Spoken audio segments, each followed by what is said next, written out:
Teresa hates it. Hey, guys.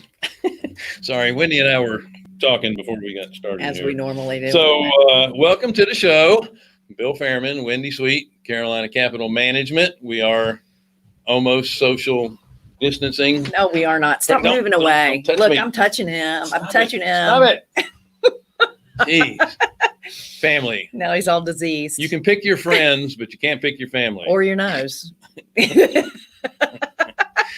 Not on video anyway. That's right. So we have an awesome show today. Thank you so much for joining us. By the way, at the top of the show, make sure that you subscribe, you share, you like. Thumbs up. You can leave a question in the chat box. We have some awesome content that it's going to be on display today. Yeah, that we're sharing. A lot easier for me to say, right? So we have several new guests, and then we've got guys that you've already seen on here before, but I'm going to introduce them all anyway, right? So right off the top, we have Bryan Maddex. Bryan with the B. That's right, not Ryan. Amerifirst Home Mortgage. Bryan's been a friend of ours for quite some time. He is in the same market as us. Next up, we have Aaron Chapman of Security National Mortgage, and Aaron has been a friend of ours for quite some time as well. Wait a minute. No matter what. I want to, by the way, Aaron, and we'll get into his credentials here in a little bit, but I want him to feel comfortable. So I'm never uncomfortable, brother. I know you're not. I like watching everybody kind of squirm in their skin as I'm sitting in the room with them. Aaron likes to say he's providing the redneck point of view in the mortgage industry. I know. Plus, he's hilarious. I got to ride from where were we? Somewhere in Indiana to the Chicago airport with him, just he and I laughed the whole time. My cheeks were hurting by the time we got out of the car. Yeah, she wasn't really participating in the conversations. You just had to laugh the whole time. I couldn't. You didn't take a breath.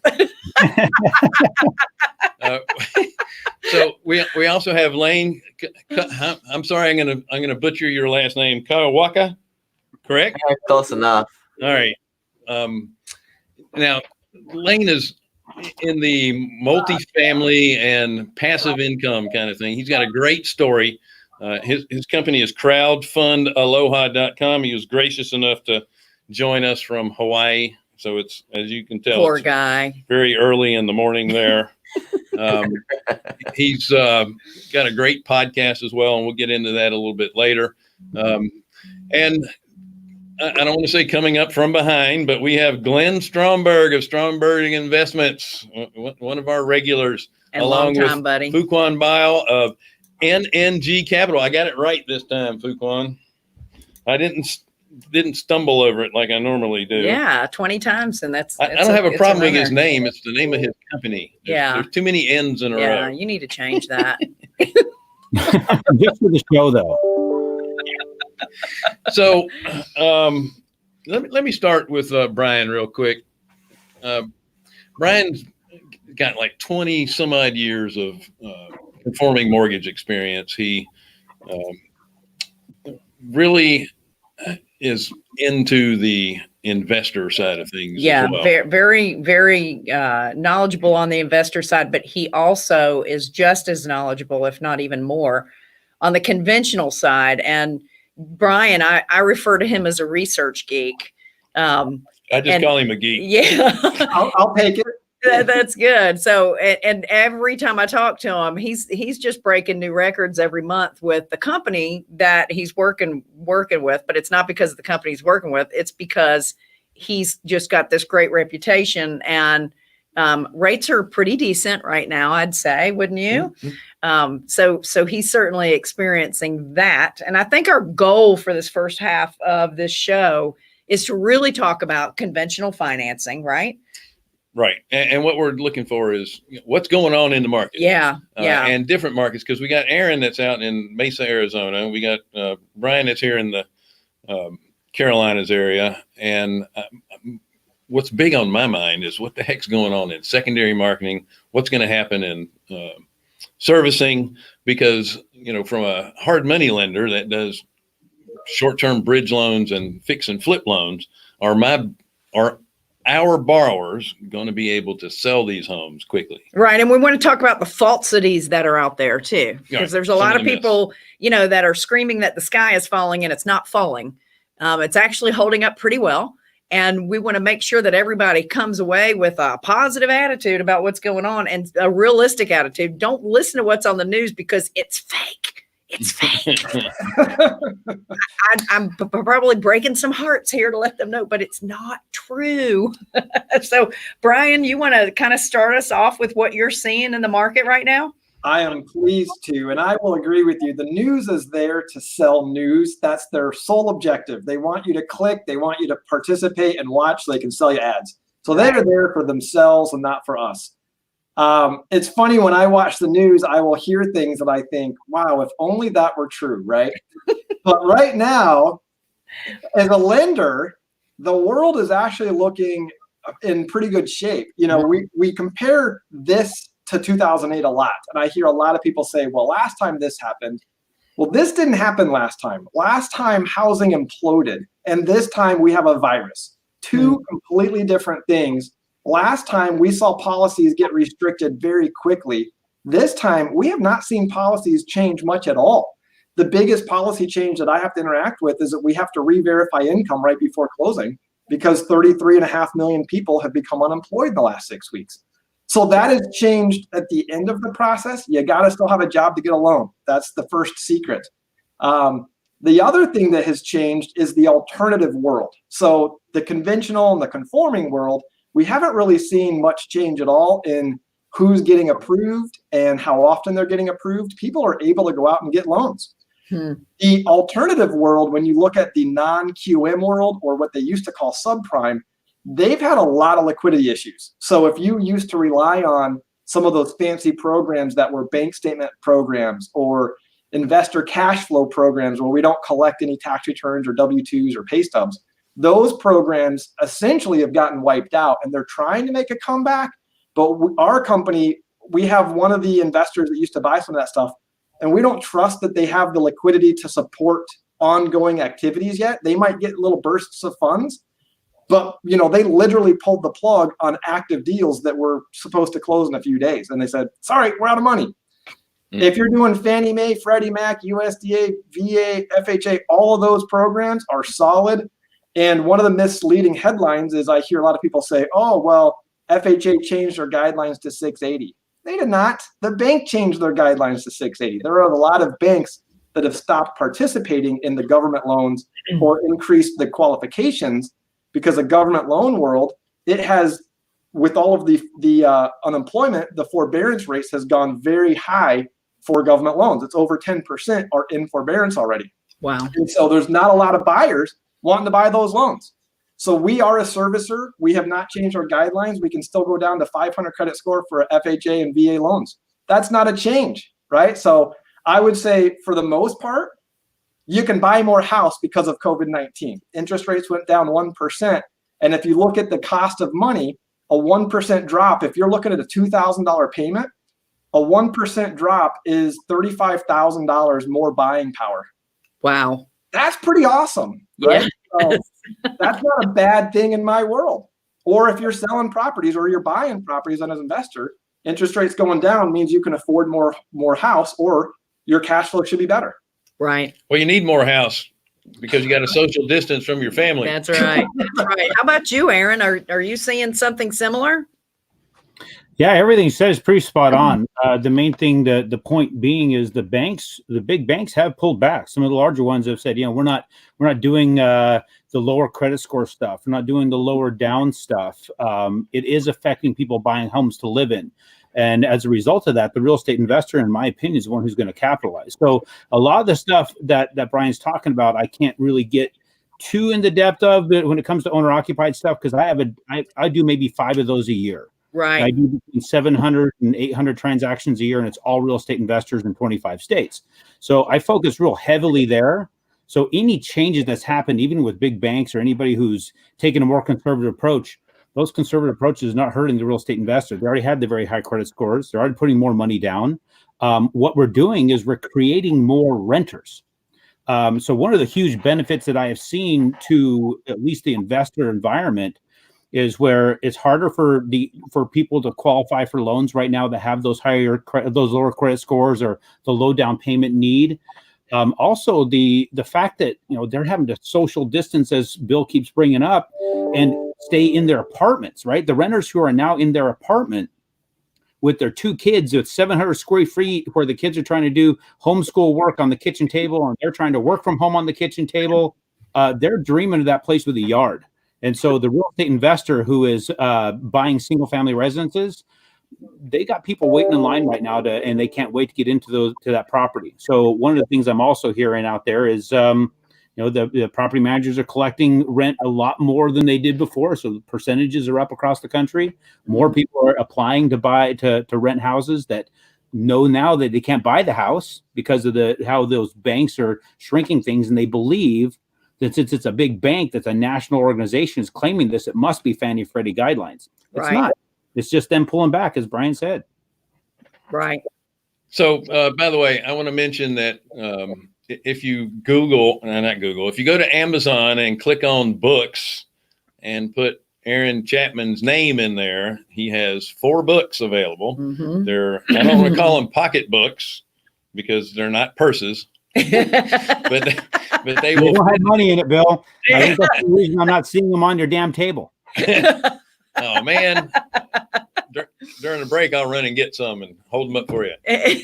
Wendy and I both have signed copies, but he's got 4 books out, and they're easy reads. They're pretty good. Good information. Good information. Right. Glenn, do you have a question or two for Aaron and Bryan?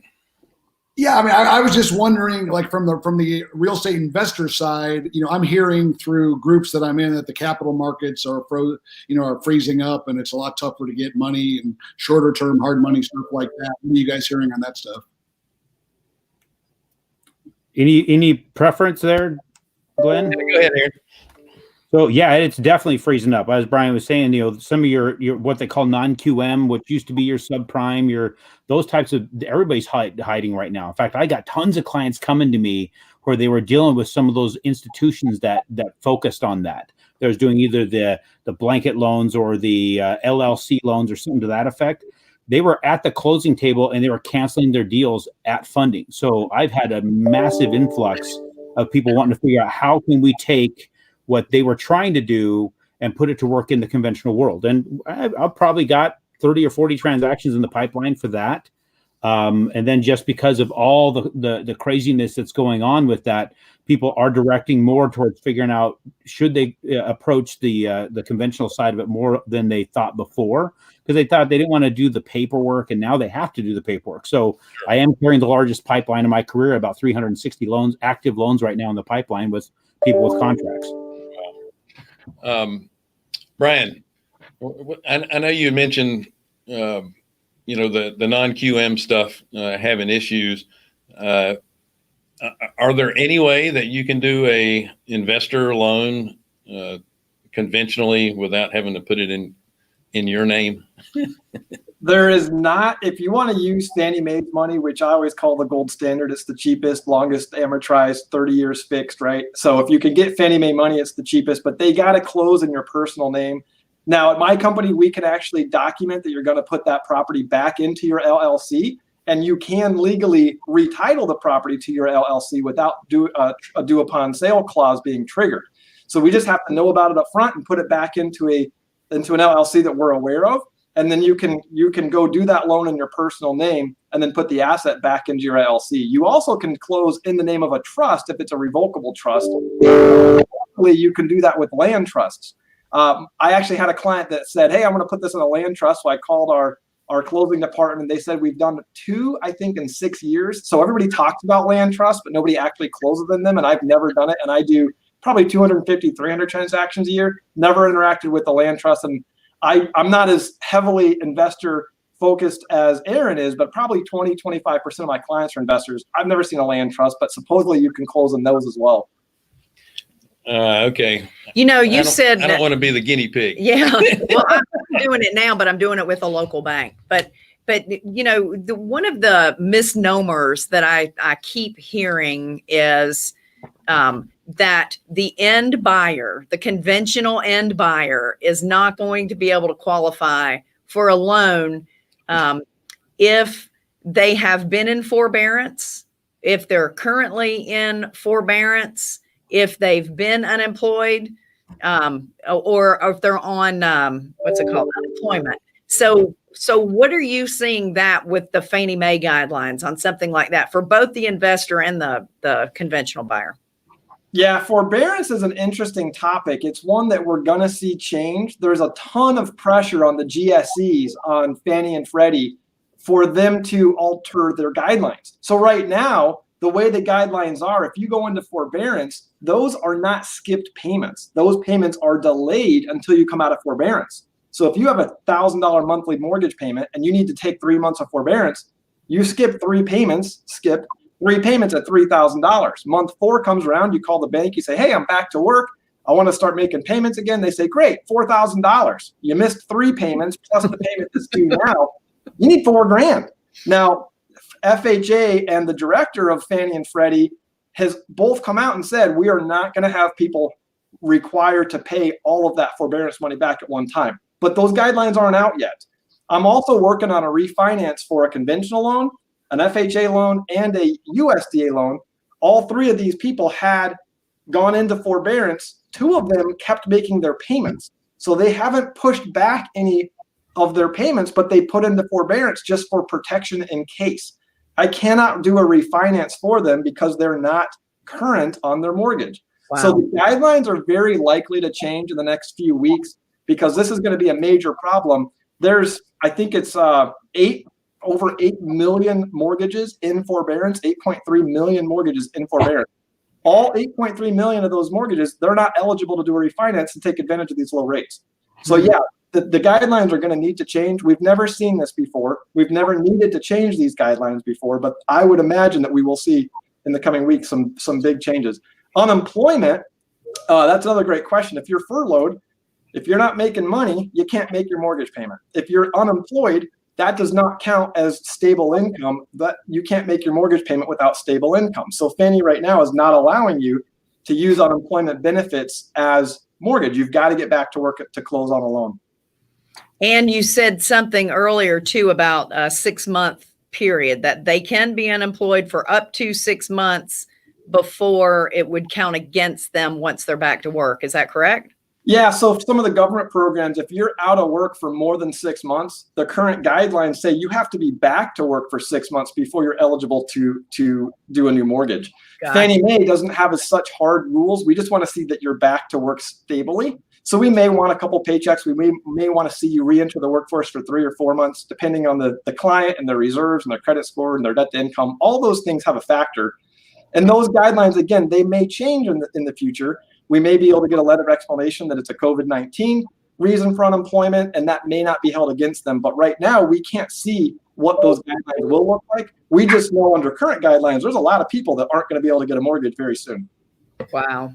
And when you consider those current guidelines, guys, let's think about that. You know, the forbearance thing existed that if a person was in a financial situation where they needed to take advantage of that, they basically had to prove at one point, they had to prove to the bank, I am in this kind of financial position. I can't do this. So when people say, well, isn't that you're kind of giving them you're looking at them incorrectly if you're making them wait a full year, because the actual Fannie Mae selling guidelines say in the servicing agreement that if you're in forbearance, you have to catch it up and then wait a full year before you're eligible again. Well, all we're doing is allowing the person to get their finances stable before we hit them with this debt. Because when you think about your primary residence, I know everybody says it's American dream and this is your greatest assets. No, it's not. It's the greatest expense of your entire freaking life. When you live in it, you're not making money off of it, and you're paying to keep the lights on, you're paying to keep the roof sealed. It's the biggest expense of your life. Are we going to dump somebody on that had a problem with their finances? So it makes sense why it existed. Now we've been hit with something completely different. Came out of the blue. We got to work our way through that. But I think there's going to be some change to, if it was a COVID-related scenario, prove to us, though. We can't just have you write a letter say, hey, it's COVID. Because we know how people are. They're going to take advantage of everything. Prove to us what it was. Show us what it was so we can reasonably prove that we're not putting you in a negative position. This money that we're lending, it's not Amerifirst money. It's not Bryan's money. It's not Aaron's money. It's not Security National's money. This is all of your money that's been put into some sort of investment vehicle being lent through the mortgage-backed securities pools and being offered out there. So if we give somebody a loan that cannot reasonably take care of that, we're taking from you and we're stealing from everybody that's listening here. So this is not a right. This is not somebody, somebody should just have it because they want it. This is being responsible. So I do understand we got to make some adjustments, and they're thinking about that and they're trying to figure out how to do it. But they got to make the adjustments to where it makes sense that the people that are stabilize themselves from this can get ahead.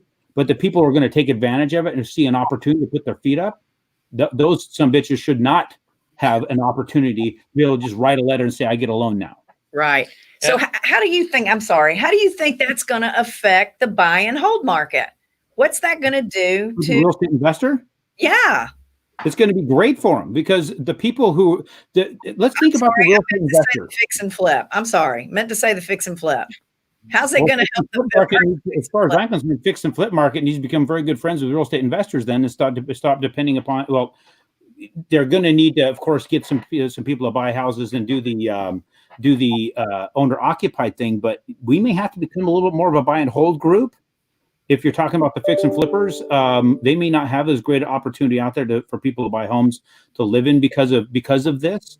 But at the same time, your buy and hold investors, they're gonna really, I think they're going to clean up in this environment because they're going to have more people standing in line to rent. That the big problem is they're going to be capped at how many finance properties they can get. So there's going to have an effect. We're going to have some sort of effect. We just don't know exactly what it's all going to shake out to. Yeah, good point.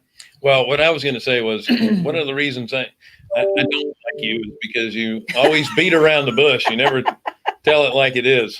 I do have a problem with that. And one thing that I did want to hit on with the forbearance thing you guys were talking about, I had a lot of investors call me and said, hey, don't you think this would be a great opportunity for me to use this as a tool?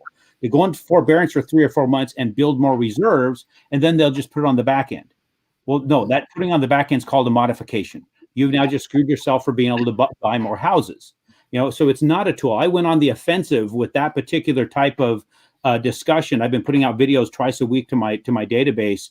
And there's a guy by the name of Barry Habib out there that came onto videos with me, and I punched out a really detailed one about forbearance and loan servicing with him as a guest, where we talked about that and let everybody know this is not a tool. This is not a way to build your business. If you truly need that as an investor, then you're not a very good investor because you didn't save your money properly. You didn't keep your cash flow properly. I know some investor called me up and said, well, I use part of it for my lifestyle and part of it for this. I'm like, well, if you use it for your lifestyle, it's called embezzlement. People are sitting in jail because of that crap. Do your business right and do it right from the beginning, and you could weather this properly because people are still collecting rents. Yeah.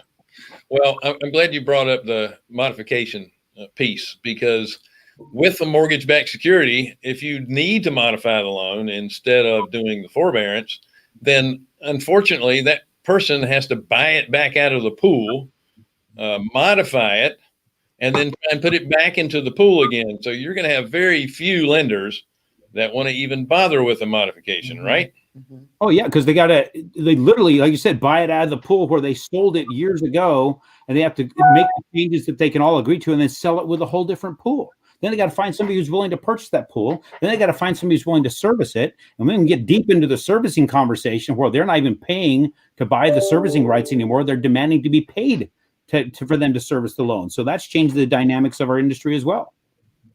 Yeah, it's a shame that the servicers are responsible for all the taxes and insurance and all the payments when the government is saying, oh, by the way, you're not responsible for your payments here during this crisis.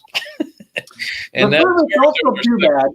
The servicers are getting some CARE Act money. They're getting taken care of, and they've got lines of credit established. And we are a servicer. We're a major servicer, and that is a big concern of how do we navigate going forward. But part of the CARE Act and part of the $3 trillion the government has spent is to allow some facilities to be utilized so that they're not crushing the servicers. Now, the buying portion of the mortgage-backed securities, no one wants to buy that. And there are some really bad things that happen if your loan closes and then you go into forbearance. There's a huge loss. We may see a lot more of the kind of the government programs, the down payment assistance programs could get wiped out because of how the main GSEs, they're charging 7 basis points or 700 basis points to buy that loan if it went into forbearance. This is going to crush, and we're going to see more and more pullback in the mortgage industry. It's just starting. Chase has already said 700 credit, no cash out refinances, 20% down on purchases. Wow. And they're the largest lender in America. If Chase does something, you're going to see a lot of copycat, and we're going to see the programs, especially for those low down payment and those lower credit scores, they're going to continue to get squished. But services will be okay for now, but going forward, I bet you we see less servicers. We're just going to see a lot of industry changes that we can't even imagine at this point. Agreed. But that's why there's 60% of all the mortgages are done through non-bank mortgage companies anyway. Usually in a crisis, they back out of it completely, or they end up with all of them. Mm-hmm. It's one or the other. Let's see if Fuquan has a question. Lane, Fuquan, I didn't want to leave you guys out. Either one of you guys have a question for? Yeah, I had a question. I was actually reading something earlier in the week on the jumbo loan market. I have one high-end property left on the market. I listed it on Valentine's Day. Still getting some viewings and showings and stuff like that, but it seemed like that market was crushed. They say bruised but not broken. But I know what are you guys seeing, on that end for the jumbo loan market? We lost our jumbos. We had 3 different providers. They're all right now not funding. Aaron, do you have anything? I do have a couple I'm still able to fund through, but they're not pretty because it's kind of hard to get anybody to pick them up on the secondary market. That's just a lot of money to risk in one place when you think about that. A jumbo loan, it's hard for somebody to want to try and risk what may happen there for somebody that loses their job or has an impact economically. I think your banks on the jumbo products are still going to be the option that's got the most liquidity because they still have grandma CD money, and they're going to be the most willing to take some of that risk because they still need to place money. But I don't think most of your broker jumbo products are alive and well right now. Well, that when you think about the banks as well, they're also still targeting the higher end client, right? So we'll take on that $800,000 loan, hoping that business owner, whatever, does all his banking with us. Right. So motivated by the banking capability, then Brian's right. You're going to see a little bit more opportunity in those areas. It'd be a matter of me just checking to see what the rates are right now in the jumbo world. I haven't checked in a little bit. Well, I tell you, that's the main reason that we changed our focus on lending last year was to the bread and butter affordable housing market in the first place, is because of the diversity and your additional exit strategies that you're allowed to work through with the smaller loans. The smaller homes, it's easy. You have many more, rent them. You have many more buyers. You have renting opportunities as well if you're a lender and you end up owning them. And you start doing the luxury market stuff, you're kind of stuck. You can't rent them for your expected return. They're going to sit on the market a heck of a lot longer. So I can completely understand why they're kind of backing off of that too. Lane, did you have a question at all? Yeah, I got a lot of guys still buying turnkey rentals. I guess this question is probably for Aaron. What were like the requirements for credit score, debt to income, and to get the best rate, and what did it change based on the last couple months? How did things change? Did it go from a 680 to 700 or? No, we haven't seen much change. We're still getting people done at 680. I think 660 is still doable in your investor world. I just haven't seen a lot of them lately, so I couldn't confirm it. I have to go in and actually price it. But the average credit score that I see in my books is 750 and above, and it's been situation normal here. Everything that I did before, I'm still doing. So we're still getting that the 20% down, the 15% down is still doable. Fewer mortgage insurance companies are wanting to do the the mortgage insurance on an investment property. So I don't have as many outlets for that, but I still have some. So we're still doing that. So everything that I was doing before, delayed financing, the whole works, are still operational. And what's the debt to income ratio? I got one closed the other day at 49.99% debt to income ratio is what he had. So, and it's also, remember, we can count the rents either to offset the expense depending upon their experience with rental, or we actually can count the rents as income as well. So depending upon each individual and how they're set up, we're not really hitting them with debt for the most part. If you're talking about a person who's never owned a home before, that they still live with mom and dad and they want to buy an investment property, then they got to qualify for the whole thing. They're not going to be able to use that rent to offset the expense. But if they have their own housing expense and they have the ability to show that they've been paying something, well, then we can at least use the rents to offset that new payment, and therefore they'll continue to qualify with their current existing. Excellent. Hey, we've got some audience questions. John Sims, so I'm going to give this one to Aaron. Define what a jumbo loan is. Well, it's really any loan amount above $510,400, depending upon, of course, the market you're in. If you're in some of these markets like California, certain that would be every county. house. That? That would be every house in California. Exactly. It's interesting. Every house in California is going to be is higher, but only certain counties can you go above $510,400 and get what they call a conforming high balance loan, right? So it's still slightly higher rate than a conforming, but you're not going into the jumbo world. The jumbo world would be any loan amount above that $510,400, like what Bill was talking about, the luxury market world, if you will. And then you have to go directly to banks or directly to some other aggregator that's going to fund that and it doesn't go through Fannie and Freddie, right? So it goes through a whole other secondary market. They got a whole other pool of funds on Wall Street to fund those deals, and their pricing is going to be different. So they're just right now, the main reason we're talking about it is there's fewer people wanting to buy into those pools. There's fewer people wanting to risk that capital for large sums of money on smaller amounts of fewer properties. Therefore, they're spreading their risk not as thin, if you will. Excellent. Thank you. And then Bryan. Bryan, we have a question from Kevin Sutton. Define what a QM loan is. That's a new TRID guideline. When the TRID laws came out, they defined how we look at debt to income. And it's basically any loan that's going to fit into Fannie, Freddie, FHA, VA. All of those are going to be QM mortgages or qualified mortgages. There is a funny thing that kind of happened, and it kind of got snowballed over, where per TRID, we have to keep debt to income under 43%. And there's been kind of a patch in place to allow us to go up to that 49.99% debt to income. And that patch was set to expire. And so we really thought coming into this year that the non-QM world was going to bridge the gap between, a lot of our borrowers. I can't remember what the percentage was. It was something like 20 or 25% of borrowers, or no, I think it was higher than that are over 43% debt to income. Wow. And so you used to have to use these non-QM products for those, or they used to call it subprime. Right now, those subprime or non-QM products don't look like they did in 2008. They've got a lot more down payment. They've got higher credit score requirements or much greater reserves, so that people aren't getting in trouble like they did with the subprime loans back in the day. They have to do more than fog a mirror.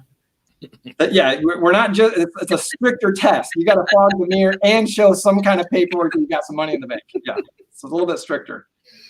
Excellent. So if I can sum all this up, is depending on the market, depending on the home type and price range, everything is pretty much normal in the Fannie Freddie market. Is that a yes? Yeah. I know you guys are really busy because rates are low. Are you seeing a heck of a lot more refinances than you are purchases? I'm seeing a lot of requests. I am getting a lot of people wanting to say, "Oh, the rates are low. We should get up on this." But I discourage a lot of my clients from just a rate and term refi. I think it's, especially in the investor world, it's just kind of a waste of capital. If you're doing cash out to be able to expand your real estate investment holdings, great. But if you're just trying to get it down that 0.5% on a $60,000 loan, you're wasting money. And right. we'll talk them through each particular scenario. But yeah, there is a lot of people rattling the cage because of rate. That has been the driving force for for advertising for so long, rate, that it's been quite the battle to get people to think outside of that and where the real value of real estate is. Excellent.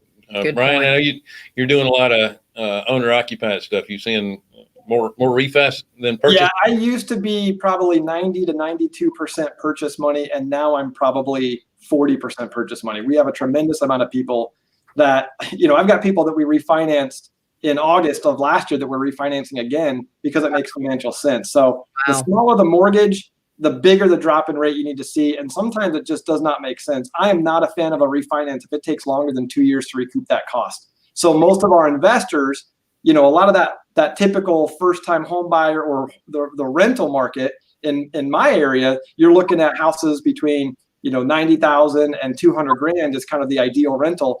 Most of those mortgages are so small that you can't refinance that and make the money work unless you're doing a cash out refinance to tap into some extra liquidity. It just doesn't make sense. But owner occupied, if you got a $200,000 mortgage or above and you can save 75 basis points or 0.75% on your rate, it's highly likely that you're going to benefit from doing a refinance. And then I'm encouraging people, if you can, after your refinance, go get a line of credit. The best time to get a line of credit is when you don't need one.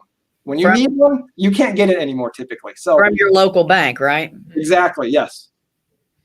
All right. So we have one last question before we turn this over to Lane. Jim Rocker, how are you, buddy? So do any of you know or have ever bought veteran administration foreclosure purchases, typically requiring 5% down levered? And will this asset class ramp up in the future?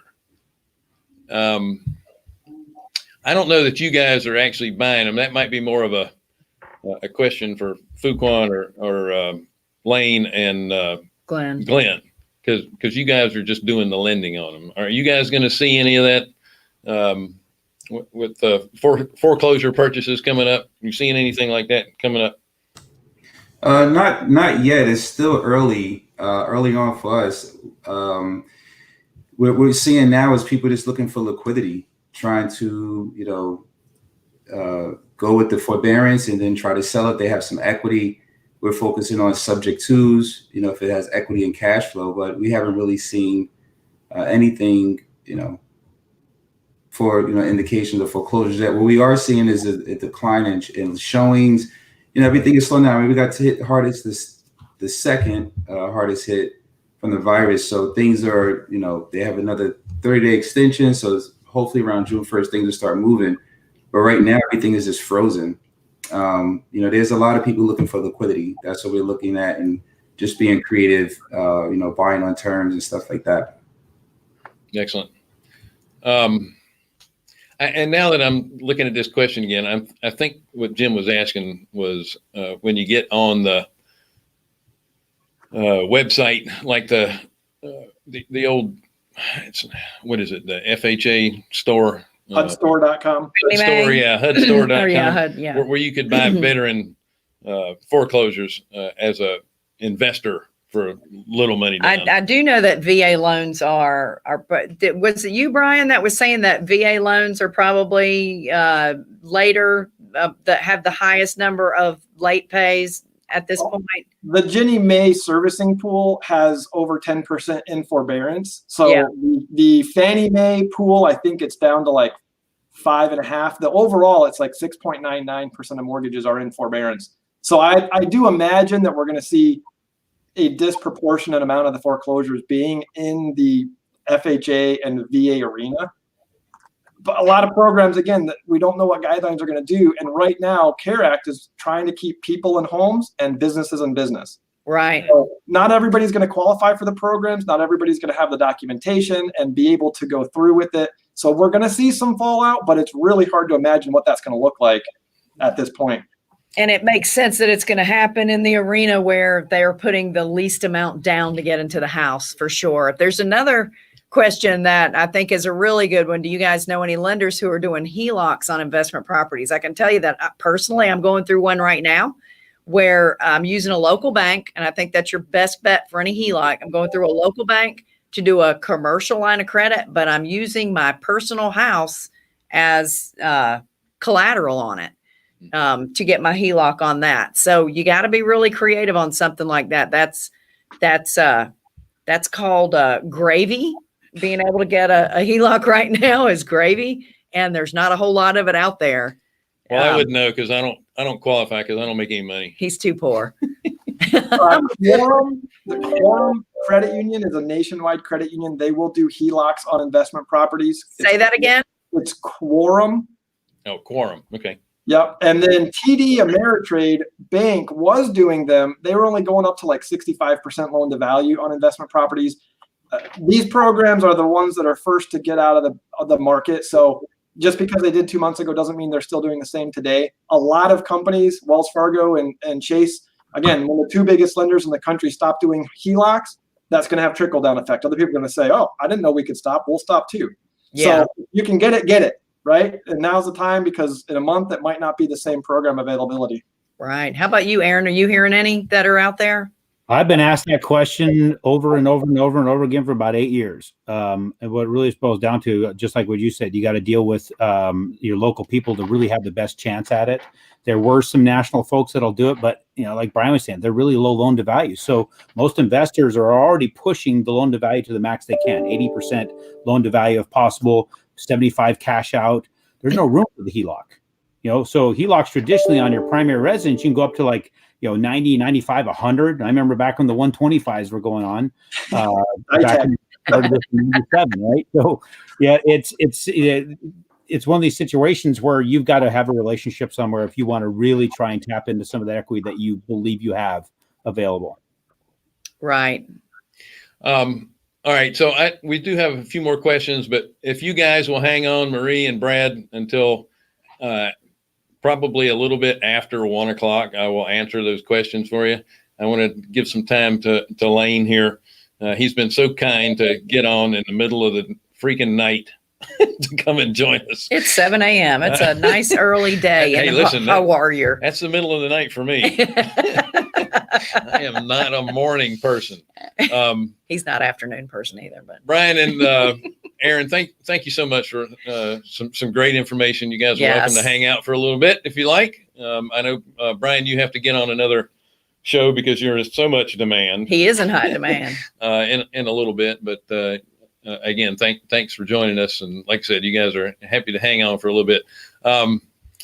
Lane, you do some remarkable fundraising. I know we were on a call yesterday, and I was blown away with how quickly you raised capital for an investment you were doing. But give me kind of a 30,000 foot summary of your business and your podcast, if you don't mind.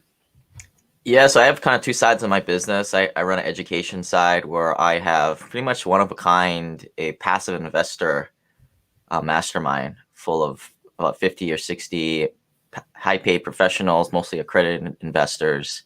We are not a group of do-it-yourselfers. We are a group of high net worth individuals looking to invest passively into other people's deals. And I also help people, get turnkey rentals, that type of stuff, get started too. A lot of that's just free information on the website. But on my operations side, I run apartment and mobile home park deals on the GP side, and we syndicate investor capital throughout my ecosystem, and we go out and pick up big deals, right? Stay below institutional money, but stay higher than mom and pop investors to get better deals than them. So I know you're purchasing most of these deals not in Hawaii or on the West Coast. Right. Invest where you want, but we live where we want. Invest where the numbers make sense, and a lot of that's in the southeast. Right. We can all agree to that. You got Alabama, Georgia, Texas, Louisiana. I know other states as well, but those are markets where you get pretty high cap rates, I'm assuming. How tough is it to manage properties from afar? Well, I mean, this is why I kind of got out of the residential space. I used to own 11 single family homes, and those, to me, residential property managers are not sophisticated at all. I mean, a lot of them will own 100,000 units under management, but it'll just be sort of a mom and pop shop. Commercial property managers are where it's at. I mean, they're walking the property before we even pick it up or put an offer in.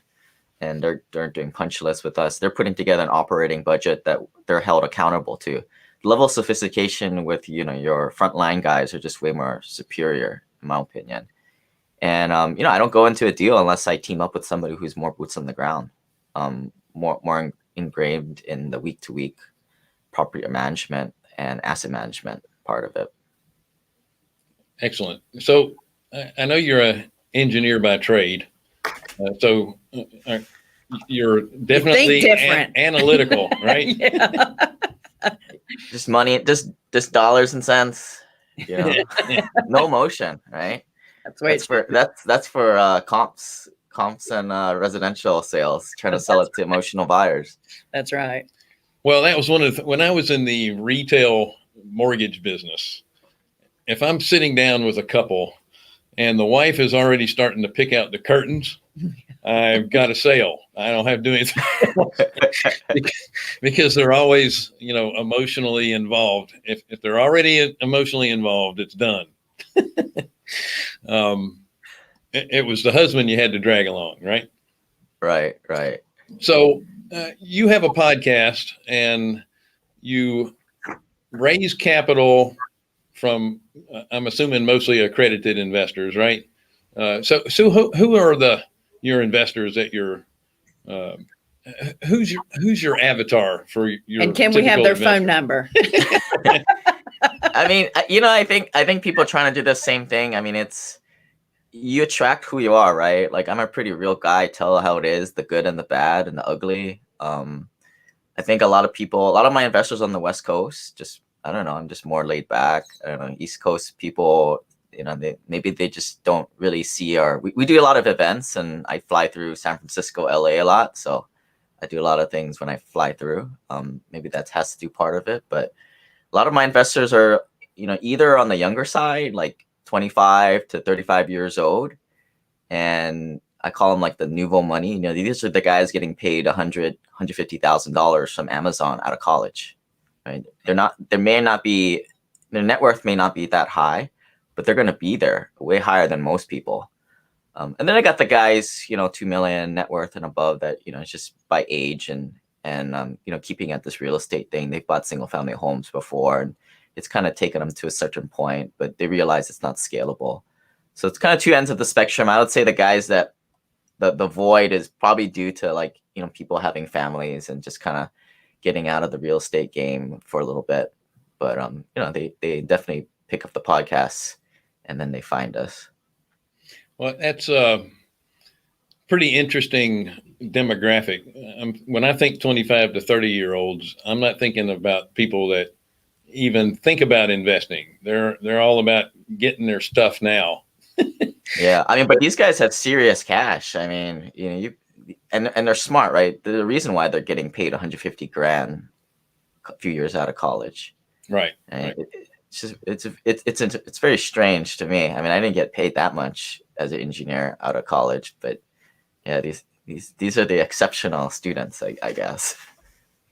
Well, I can tell you, right out of school, I bought my first home, and I qualified for state bond money because my income was so low. So I wouldn't have been your demographic at all. But now you are, Bill. You fit right in. So I'm the demographic of the old guy that eventually built up something over time. Right. And then, now that's the kind of guy that reads the Rich Dad Poor Dad book. They get all excited. That silly Rich Dad Poor Dad book doesn't tell you how to do anything, just gets you really motivated. And then, now we're trying to jailbreak their retirement accounts because you can't invest the money if the money's stuck in there, right? Mm-hmm. Right. Mm-hmm. And that's a conversation that we've had previously in other groups about your 401k. And this is strictly anecdotal. Anecdotal? Anyway, they get it. So I was invested in a 401k for probably 20 years. And in the end, the only money I made on it was the money that I contributed and my employer. Yeah. Those things never make you money. It's basically a savings plan Right. over time. Right. And All right. people don't realize that. And they don't realize how real estate is going to be beneficial. It's a hedge against itself. Mhm. You can Right. sell it when it goes up in value for the appreciation. You can hang on to it, and if it goes down in value, then it's paying you rent. So it's kind of like now it starts to pay you dividends. Exactly. So I love Exactly. this. And you're scaling up because you're going into many doors. What made you make that transition over from single family appreciation type of investing over to cash flow? Yeah. Yeah, I mean, I was always kind of into the cash flow thing. I mean, in fact, like me and Aaron, we worked together, a few years back, when I was buying single family homes. I think single family homes or turnkey rentals is a great way for working professionals to build up their net worth, at least to like $500,000. But at a certain point, people's time is more valuable than money, right? With 11 single family homes, I had an eviction or two every month or every year, and some kind of big catastrophe that happened every quarter, like a HVAC going out or a plumbing leak that floods the basement or a hurricane or something like that. Which wasn't that bad because I have property managers and, they're able to at least handle that. But 10, 11 rentals, that's only $3,000 passive a month. I don't know about you guys, but I need more than that. I need 3x that. So 3x the amount of problems. So you do the math, that's on 30, 40 properties that you're looking at some kind of eviction every month and some kind of big catastrophe every week or two. Just not scalable. And then when properties appreciate in value, the big thing I tell my guys is you got to really look at your return on equity. As your equity position goes up, your return on equity goes down. And as investors, what we're trying to do is we're trying to optimize that, right? In the beginning, you might be making 30% on your rental property. But as your property value goes up, that goes down to 15, 10, and then down into the single digits. I mean, for me, as much as a headache that is and liability, you better be making more than a savings bond at that point. Right. So, I mean, should be a wake-up call for most investors making that mistake. Look at your portfolio and prune it. Maybe you got to sell every few or 5 years apart. It's a good point. It's hard to let it go, isn't it? Well, I was going to say you probably have a higher burn rate than the rest of us because that's the price of living in paradise. Isn't it? Not really. I mean, that's why I like living out here. It's simple. It's just it's probably similar to where you guys are at. I mean, it's simpler life. This is not Los Angeles where everybody has Teslas, and I lived up in Seattle prior, and that's why I got away from that stuff. Just sort of a rat race. Yeah, no doubt. Yeah, I spent a little bit of time in Orange County, and I thought it was a law that you had to have a Ferrari or a Tesla. Or it's the pecking order within the Banana Republic there, I believe. That's right. Hey, you only have a 7 Series Beamer? Get out of here. All right.